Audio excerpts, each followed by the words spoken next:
Va bene, Monica. Passiamo a un'altra questione. Non è nei punti, ma tu hai fatto questa domanda a Paola. Sbattezzarsi, causa esoterica? Allora, Mm, questa cosa io l'avevo vista prima che lei raccontasse qualunque cosa, ok? La mhm. sua necessità di effettuare soprattutto lo sbattezzo energetico, al di là della, se vuole anche quello burocratico, però principalmente quello energetico. E questa cosa mi è stata rafforzata allorché lei ci ha raccontato il primo sogno, dove lei, io l'ho tradotto così, Mhm. ha visto una sua vita parallela. In questa vita lei era una strega verde, ovvero comunque considerata dalla società una strega, però era fondamentalmente una donna che conosceva molto bene le erbe e che le utilizzava in svariate maniere.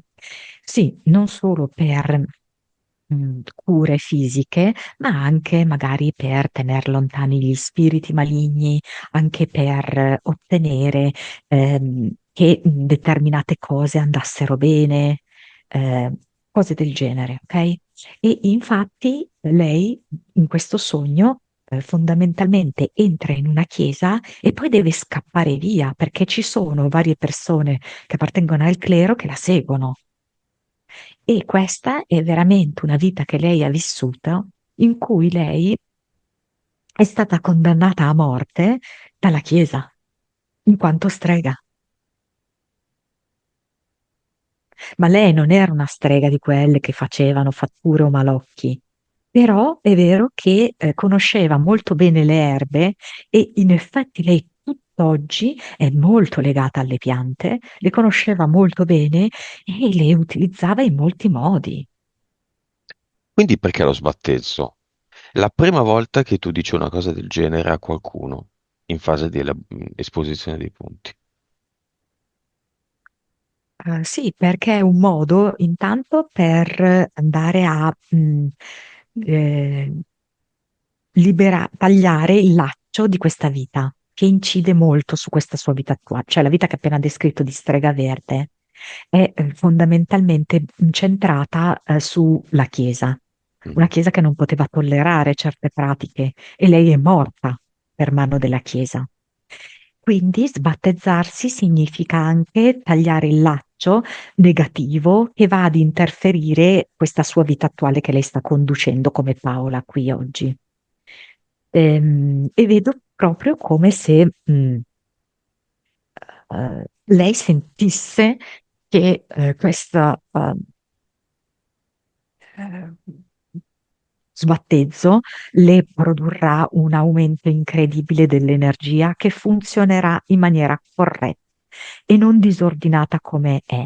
Perché, nel caso di tutti, però nello specifico caso di Paola, quello che mi risulta è che ha prodotto un blocco energetico molto forte, tale per cui lei ha dovuto molto sopprimere la sua energia e a volte accade che questa energia si presenti in maniera scombussolata, disordinata, al punto tale da produrle anche tutta una serie di problematiche, che ne so, con la chiavetta per le macchinette distributrici, oppure con i dispositivi tipo cellulari, cose del genere, ok? Proprio perché lei ha questo esubero di energia mh, disorganizzata, caotica. Ok?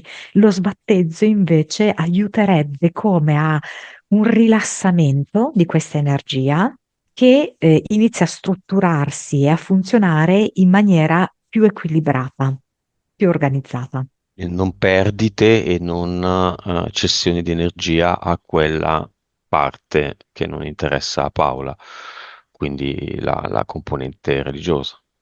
Tanto più che lei stessa ha ravvisato questa cosa, consigliando alla propria figlia di non battezzare il nipote, Mhm. rendendosi conto che in effetti crea un blocco a livello della ghiandola pineale. L'obiettivo è proprio la chiusura, il sigillo del terzo occhio, Mhm. cioè di tutte le nostre facoltà psichiche, no? Più elevate. Quindi nel segno della croce il padre, che è proprio il terzo occhio, ogni volta che si fa il segno della croce, che succede? Chiudi. chiudi la tua Chiudi le pineale. facoltà e le potenzialità, esatto, Medianiche, del terzo spirituali occhio. vere, Sì, quelle davvero legate alla nostra spiritualità. alla nostra vera essenza, sì, sì. Mm, mm, mm. Beh, io non sono battezzato. Vedi? Uno dei pochi botti di culo della mia vita. Vedi? Non sono battezzato. Chi è che vuole il battesimo? Chiamiamolo. C'è un papa che vuole il battesimo? Sì, certo, tutti i papi Ah, vogliono il battesimo. chiamane uno per me. Dunque, all'epoca del mio Uno di battesimo. colore viene che ti vuole battezzare, che sembra anche un po' Ah, un io esorcista battezzatore. mi metto davanti a lui, sto zitto, fermo, ho soltanto il dito medio della mano destra davanti a me.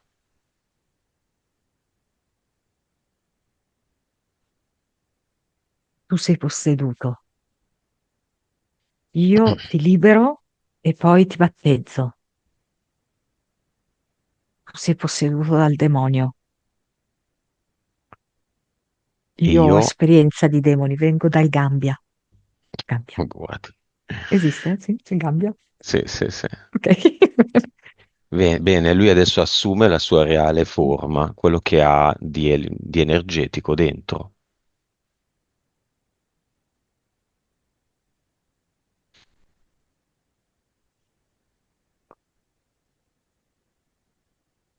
Qualcosa di magma che ribolle,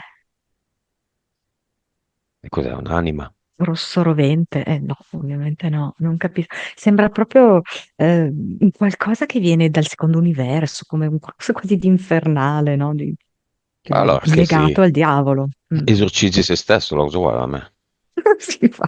Ma è così, no? Va bene, diciamolo in generale, magari questa Paradossalmente. diventerà una mini indagine. Sbattezzarsi per tutti, visto che tutti sono battezzati, ha un senso o no?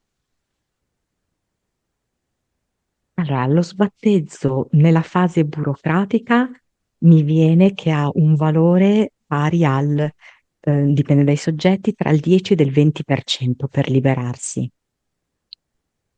L'80% è rappresentato invece dallo sbattezzo energetico. Come si fa? È Vedete, ci una sono... procedura, sì, certo, ci sono delle indicazioni molto precise, perché è una procedura abbastanza lunga e da fare in maniera molto seria ed è utilissima. Tu l'hai fatto, Monica? Entrambi. Ecco. Sbattezzo energetico. Mm? Buon E sbattezzo a poi, tutti. sì, sì.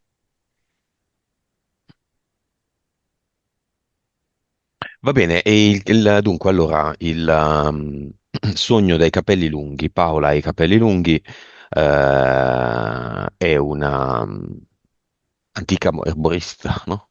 È questa che abbiamo trattato adesso, sì. Esatto. Sì.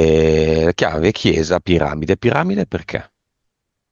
Piramide è come se lei, in questa sua vita in cui lei era una strega verde, avesse proprio il controllo anche della geometria, intesa come la nostra matrix, perché di fatto, specialmente la natura, presenta, no, una geometria sacra, un ripetersi, no, di figure geometriche. E quindi lei la stava comprendendo praticando la magia verde.